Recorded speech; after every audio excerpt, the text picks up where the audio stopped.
Perkenalkan, nama saya Agustina Nur Fauzia dari kelas PAIB dengan NIM 2301022070.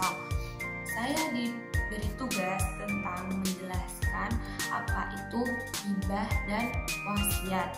Jadi hibah itu apa sih? Hibah itu kita memberi barang kepada orang dan barangnya itu bermanfaat bagi orang tersebut atau bagi orang lain tanpa kita mengharapkan timbal balik atau imbalan apapun. Itu namanya hibah.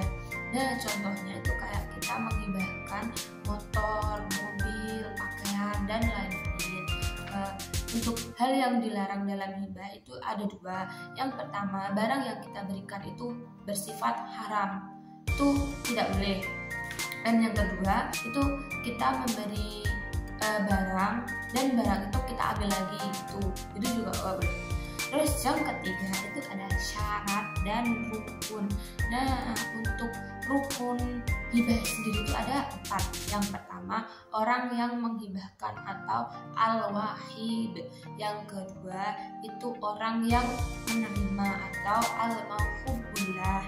Yang ketiga, itu barang yang kita hibahkan, itu namanya al-mauhub. Yang keempat, itu sigot atau ijab qabul. Nah, untuk keempat itu syarat-syaratnya yang pertama, untuk orang yang memberi atau menghibahkan itu bersifat berakal atau balik, itu harus wajib. Terus yang kedua, orang yang menerima hibah itu orangnya harus ada, jadi harus ada yang menerima gitu. Terus yang ketiga itu barang atau al-mauhub. Untuk barang sendiri itu juga harus ada, barangnya harus berbentuk itu. Terus yang keempat itu sigot atau ijab qabul. Untuk sigot dan ijab qabul syaratnya itu kita harus bersambung atau bersinambung atau saling bersambungan gitu antara pemberi dan penerima. Itu untuk yang selanjutnya itu pengertian dan rukun tentang wasiat. Nah, wasiat itu sendiri adalah harta atau benda yang diberikan oleh pemiliknya ketika si pemilik tersebut telah meninggal dunia. Contohnya itu kayak ada nenek-nenek. Nah, nenek-neneknya tuh udah mau meninggal dunia.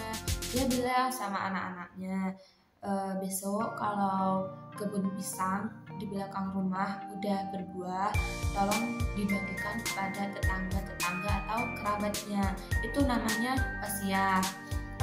Paham kan? Terus yang kedua itu ada rukun wasiat. Oh iya, maaf, wasiat ya, bukan wasiat.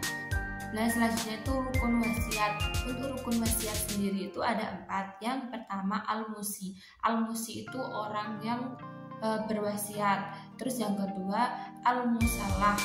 Al-musallah itu orang yang menerima wasiat. Yang ketiga itu al-musafih atau barang yang diwasiatkan. Dan yang ketiga itu ada sikoh atau ijab qabul. Mungkin itu dari saya. Apabila kurang paham bisa ditanyakan pada orang-orang yang lebih paham atau bisa searching cari-cari sendiri, karena teknologi sekarang kan udah canggih juga, jadi bisa searching cari-cari sendiri. Mungkin itu dari saya. Cukup sekian. Wassalamualaikum warahmatullahi wabarakatuh.